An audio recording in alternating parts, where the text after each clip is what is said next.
শুদ্ধ তেলাওয়াতে চার আলিফ মদ, চার আলিফ করে টেনে টেনে পড়তে হয় এরকম নিয়ম কানুন মোট ৫টি রয়েছে। তার প্রথমটি আজকে নিয়ে আলোচনা করব। অবশ্যই যদি আমরা বুঝতে পারি তাহলে আমাদের আর ভুল হবে না কোন কোন জায়গাতে চার আলিফ করে টেনে টেনে পড়ব। তো আজকে এই ১৩ নম্বর পর্বে, আজকে ১৩ নম্বর রমজান। রিকোয়েস্ট থাকবে ভিডিওর শুরু থেকে নিয়ে শেষ পর্যন্ত দেখার জন্য, আর অবশ্যই চ্যানেলটি সাবস্ক্রাইব করে রাখবেন নতুন কোনো ভিডিও পাওয়ার জন্য। আর ভিডিওগুলো অবশ্যই শেয়ার করবেন যাতে করে প্রত্যেক বন্ধু বান্ধব শিখতে পারে, সই শুদ্ধ করে কোরআন শিখতে পারে। তো আজকে হচ্ছে মুত্তাসিলের পরিচয়, চার আলিফ করে টেনে টেনে পড়তে হয় এরকম নিয়ম ৫টি। তার ভিতরে প্রথমটি হচ্ছে মধ্যে মুত্তাসিলের পরিচয়। এই মুত্তাসিল যদি আমরা বুঝতে পারি তাহলে আমরা সহজেই কোন জায়গাতে চার আলিফ করে টেনে পড়তে হয় আমরা সহজেই বুঝতে পারবো। মুত্তাসিলের পরিচয় হচ্ছে মদের হরকত বা মদের হরফের উপরে মোটা চিহ্ন। মোটা চিহ্ন, এই চিহ্নটি হচ্ছে মোটা চিহ্ন। নির্দিষ্ট করার কারণ হচ্ছে এর পরিবর্তে কোন চিহ্ন রয়েছে। তো মোটা চিহ্ন বামে একই শব্দে গোল হামজা আসিলে চার আলিফ টানিয়া পড়িতে হয়, ইহাকে মধ্যে মুত্তাসিল বলে। তো মদের হরকত আর মদের হরফ তো আমরা অবশ্যই চিনি। মদের হরকত হচ্ছে খারাজর খারাজের উল্টা পেশ, আর মদের হরফ হলো জবরের বাম পাশে খালি আলিফ থাকবে, জেরের পরে যজমালা ইয়া থাকবে এবং পেশের পরে যজমালা ও থাকবে। তো এই নিয়মগুলা গঠন করতে বানাতে মদের হরকত আর মদের হরফের প্রয়োজন হয়। যেমন জিম আলিফ জবর, জবরের বাম পাশে খালি আলিফ, এটি কিন্তু মদের হরফ। এখানে একটু লক্ষ্য করবেন লাম খারা জবর, অর্থাৎ এটা হচ্ছে মদের হরকত। যখন আমি কায়দা বলবো তখন এই জিমের দিকে এবং এই লামের দিকে তাকাবেন, তাহলে সহজেই বুঝে আসবে। তাহলে মদের হরকত আর এই মদের হরফের উপরে মোটা চিহ্ন অবশ্যই আছে এবং বামে একই শব্দে গোল হামজা হতে হবে। এই যে দেখুন গোল হামজা রয়েছে, গোল হামজা রয়েছে। তো নিয়মটা কি?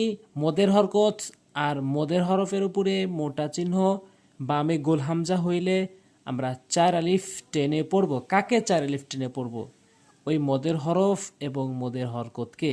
অর্থাৎ সহজভাবে যদি আমরা বুঝি তাহলে যার উপরে মোটা চিহ্ন থাকবে তাকেই আমরা চার আলিফ করে টেনে টেনে পড়ব। চার আলিফ পরিমাণ এটা ধরা যায় যে পরপর 4টি আঙ্গুল তুলতে যতক্ষণ অথবা ৩-৪ সেকেন্ড টেনে পড়তে হবে। এবার আসুন শব্দতে বুঝি। জিম আলিফ জবর যা, হামজা জবর আ, যা আ।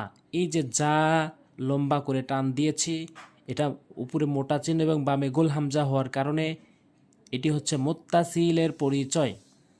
যা ইদা যা। তো ইদা যা কেন লম্বা টান দেয় আমরা তো অবশ্যই সহজেই বুঝতে পেরেছি। অজবর অ, জিম ইয়াজের, জিম ইয়াজের, জিম ইয়াজের প্রথমত মদের হরফ, আর এই মদের হরফের উপর হয়েছে মোটা চিহ্ন, বামে দেখেন গোল হামজা রয়েছে। তো এখানে আমরা চার আলিফ টেনে পড়বো। কাকে? মদের হরকত এবং মদের হরফকে। ওয়াজি আ, বাজে বি সিন পেশ সু, বাজরে বি সিন পেশ সু।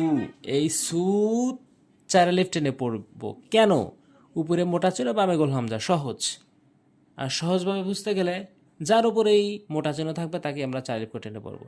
বাজেরে বি সিন পেশ সু, বিসু, হামজা দুই জেরে ইন, বিসু ইন। তা জবর তা, কফ ইয়া জেরে কি, তাকি,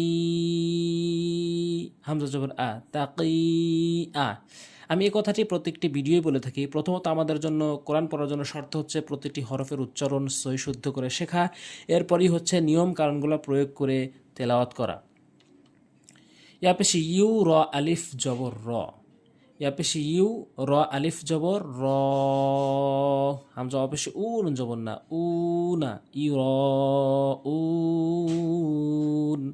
এখন যদি বলি যে উন কোন নিয়ম, আপনাদের বলতে হবে, কেননা এই নিয়মটা আমি গত পর্বে বলেছি। মধ্যে আরজির পরিচয়, অর্থাৎ মদের হরকত আর মদের হরফের বামে যখন থামা হয় তখন মধ্যে আরজি। যদি বলি র কোন নিয়ম, বলতে হবে, কেননা এটা এইমাত্র বলেছি উপরে মোটা ছিল, বামে গোল হামজা, চার আলিফ টেনে পড়তে হয়, এটা তিন আলিফ টেনে পড়তে হয়। ইয়র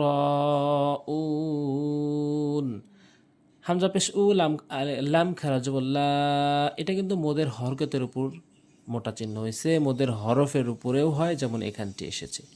উলা হামজা জের ই কাপ জবর কা, উলা ইকা।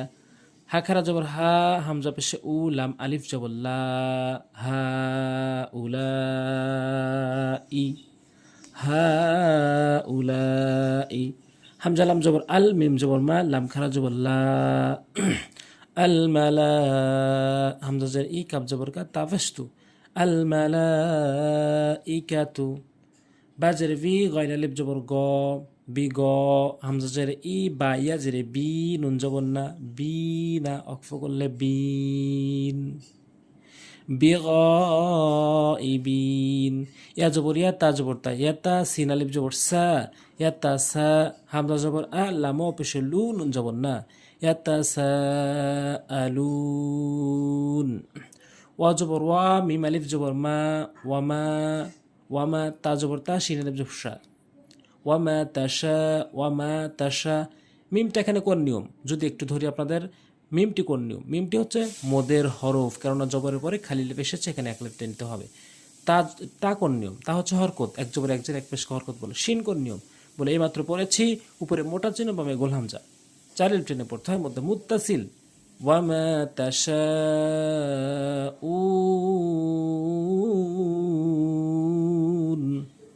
এভাবে আমরা রিডিং পড়ব, বারবার বানান করার পর উচ্চারণ করব, তাহলে আমরা কোরআন শরীফ সই শুদ্ধ করে পড়তে পারবো। আর অবশ্যই আপনার কাছে রিকোয়েস্ট করব, ভিডিওটি শেয়ার করে দেন, যাতে করে সবাই, প্রত্যেকেই এই ভিডিও দেখে সহি শুদ্ধ কোরআন শিখতে পারে। আর অবশ্যই আপনি দেখছেন অথচ সাবস্ক্রাইব করেননি, এরকম যেন না হয়। আপনি অবশ্যই সাবস্ক্রাইব করবেন পরবর্তী নতুন ভিডিও পাওয়ার জন্য। আসসালামু আলাইকুম ওয়া রাহমাতুল্লাহি ওয়া বারাকাতুহু।